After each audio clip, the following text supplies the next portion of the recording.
Welcome to the Slop Temple. We pray this video helps. In this video, I will show how to bleed brakes on Ford F350 only way. Begin by chalking wheels, loosening the master cylinder cap, and topping fluid to the maximum line to avoid air entry. Work methodically from the wheel farthest from the master cylinder to the nearest, and have a helper pump the brake pedal while you open and close bleed screws. Keep a clean container to catch fluid and inspect for leaks. Prepare everything before you start so the process stays tidy and speedy.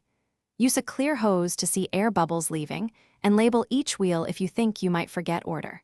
Position the helper to pump firm, consistent pressure on the brake pedal while you crack and snug each bleed valve. Replace fluid in the master cylinder frequently and avoid running it dry to prevent new air from entering the system.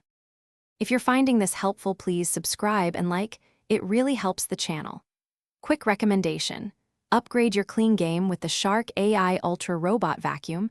Voice control makes post-repair cleanup effortless and slightly satisfying after greasy hands. It picks up metal fragments and shop dust better than a broom, and you can set schedules while you work on the truck. Check the description for the link and other deals. Now let's get back to the video. Follow a consistent sequence to ensure all air is removed and brakes remain balanced. Open the bleed screw, have your helper press the pedal slowly 3 to 5 times, then hold it pressed while you tighten the screw. Watch the clear hose for steady fluid with no bubbles before moving to the next wheel.